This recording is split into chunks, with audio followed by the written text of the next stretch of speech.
Assalamualaikum warahmatullahi wabarakatuh. Kembali lagi dengan saya Kiki Nurita Kumalasari dari Universitas Teknokrat Indonesia. Di sini saya akan membahas terkait dengan konsep pemrograman berorientasi objek. Daftar pembahasan yang dibahas kali ini ada 3, yaitu apa itu PBO atau pemrograman berorientasi objek. Yang kedua itu konsep kelas dan objek, dan yang terakhir itu adalah konsep atribut dan metode. Pengertian pemrograman berorientasi objek. Pemrograman berorientasi objek itu dalam bahasa Inggris disebut Object Oriented Programming atau disingkat dengan OOP. Itu merupakan suatu paradigma pemrograman berdasarkan konsep atau objek yang dapat berisi data dan dalam bentuk field atau juga dikenal sebagai atribut, serta kode dalam bentuk fungsi atau prosedur yang dikenal dengan istilah metode. Next, semua data dan fungsi di dalam paradigma ini dibungkus dalam kelas-kelas atau objek. Jadi perbandingan dengan logika pemrograman itu terstruktur. Setiap objek dapat menerima pesan, memproses data, dan mengirim pesan ke objek lainnya. Jadi, model data berorientasi objek bisa dikatakan dapat memberi fleksibilitas yang lebih, kemudahan mengubah program, dan digunakan luas dalam teknik peranti lunak skala besar. Lebih jauh lagi, jika pendukung OOP mengklaim bahwa OOP lebih mudah dipelajari bagi pemula jika dibanding dengan pendekatan sebelumnya. Dan pendekatan OOP lebih mudah dikembangkan dan dirawat. Itu adalah pengertian PBO menurut ID Wikipedia. Selanjutnya, konsep kelas dan objek. Jadi apa sih itu kelas?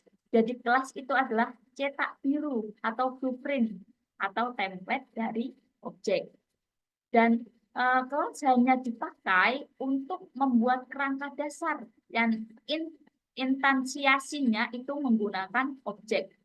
Artinya, kelas yang dibuat nanti akan mendefinisikan suatu objek tersebut. Satu kelas bisa mendefinisikan banyak proyek. Selanjutnya, kelas dapat menyimpan data atau properti atau atribut dan perilaku atau disebut dengan metode. Oke, jika pada pemrograman prosedural itu ada variabel, array, dan fungsi terpisah. Namun pada PBO, variabel, array, dan fungsi disimpan ke dalam satu tempat, yaitu kelas. Itu adalah perbedaan antara PBO dengan pemrograman prosedural. Selanjutnya, pada kelas, variabel atau array itu disebut properti atau atribut, dan fungsi disebut metode atau behavior. Selanjutnya, apa sih itu objek? Jadi, objek dalam kehidupan itu merupakan segala sesuatu yang sifatnya konkret maupun abstrak. Jadi, secara real itu benar ada, gitu ya.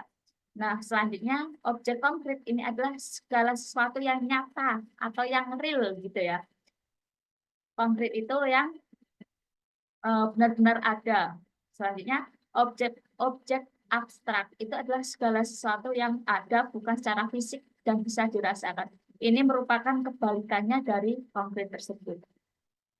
Nah, pada PBO, objek itu adalah variabel yang merupakan hasil instansiasi atau perwujudan atau pembentukan atau representasi dari suatu kelas tersebut. Jika kelas adalah blueprint atau template-nya, maka objek adalah instansiasinya dari kelas tersebut. Dan objek inilah yang akan digunakan, gitu ya. Jadi satu objek hanya hasil instansi dari satu kelas. Selanjutnya konsep atribut dan metode. Apa sih itu atribut dalam PBO? Jadi atribut atau bisa biasa dikenal dengan properti itu sama aja ya. Jadi atribut atau properti itu adalah data-data yang terdapat pada kelas.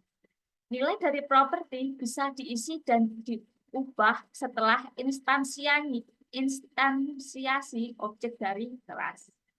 Dengan demikian, objek dari instansiasi satu kelas itu bisa memiliki nilai data yang berbeda. Properti dapat berupa variabel, array, maupun linked list. Dan properti dalam sebuah kelas bisa dilihat dari satu. Gitu ya. Oke, next. Definisi tentang metode. Jadi metode itu adalah perilaku-perilaku yang bisa dilakukan suatu kelas. Jadi masing-masing metode bisa dijalankan atau dipanggil setelah instansiasi objek dari kelas tersebut.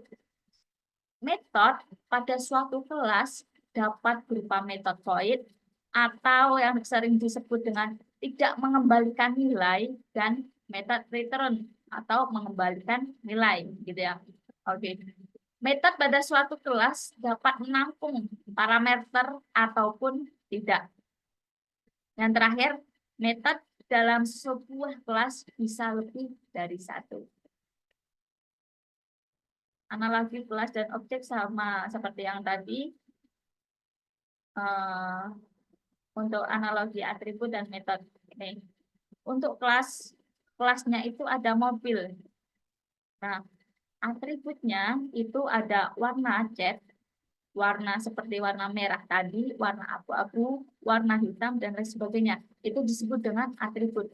Dan jenis mobil, ada mobil Honda Jazz, ada mobil Pajero, ada mobil Xenia, dan lain-lain. Itu disebut juga atribut. Nah, untuk metodenya itu, yang disebut dengan metode itu adalah tambah kecepatan, kurangi kecepatan. Nah, itu metode. Tambah kecepatan ketika mengendarai mobil. Kurangi kecepatan ketika kita menggunakan mobil. Nah, itu disebut dengan metode. Atau contohnya lagi untuk menghidupkan lampu. Nah, itu disebut juga metode. Terima kasih. Demikian yang dapat saya sampaikan. Kurang lebihnya saya mohon maaf. Saya akhiri. Wassalamualaikum warahmatullahi wabarakatuh.